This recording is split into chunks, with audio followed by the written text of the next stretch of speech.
evening, everyone. I have noticed a peculiar sound as of late from the bleating baby boomer sheep shitheads. A question that seems to resound from their collective conscious. Why, it's almost as if they heard the question asked on Fox News, and so they ask it themselves, over and over. And what is that question? Where is Jesse Jackson and Al Sharpton?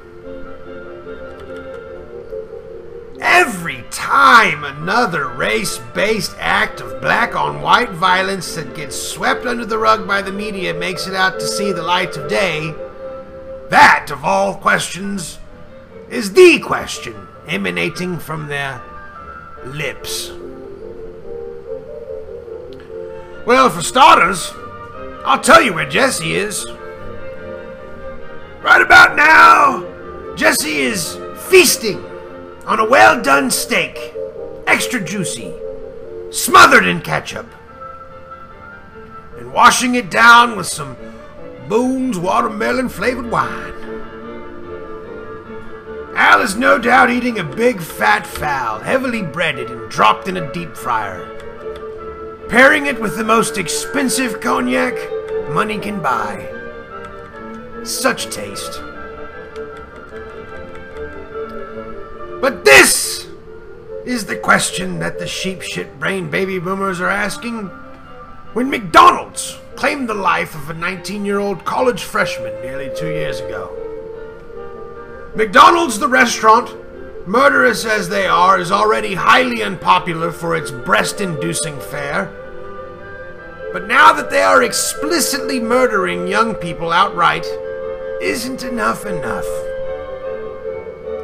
But no, there's no news story here.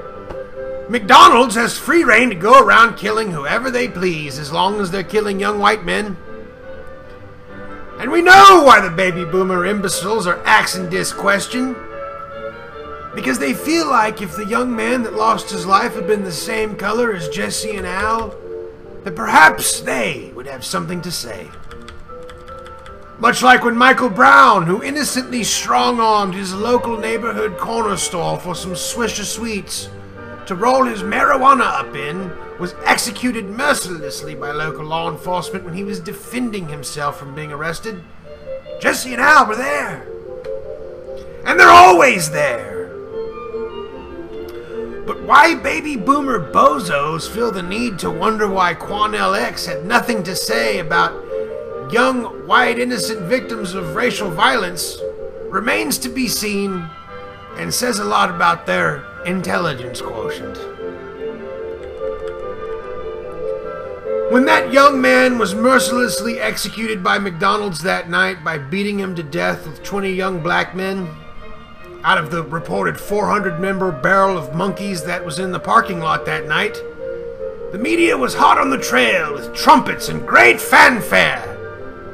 They slipped the story into the local media, calling on McDonald's to accept the blame and pay some restitution to the poor young man's family. McDonald's pleaded guilty and dished out $29 million to replace the lost son.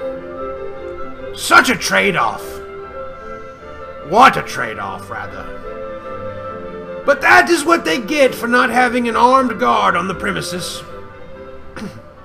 I'm sure one man with a flashlight and some pepper spray could have kept 400 young shirtless Negroes from chimping out and going apeshit.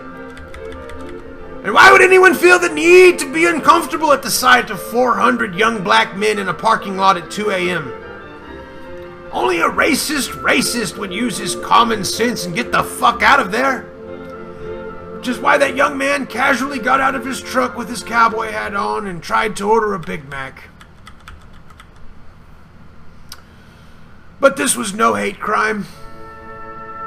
Just like the war veteran, just last week, who was almost killed by a Waffle House in Mississippi that was wielding a Congress of baboons. Luckily that man got away. But Waffle House needs to learn to control itself, or eventually someone might press charges against them as well. And then they might have to pay some poor old man millions of dollars to try and replace his lost son. A son who served his country with his life only to come home to feral hyenas, ready to savagely bludgeon him to death because of his skin color. God bless America.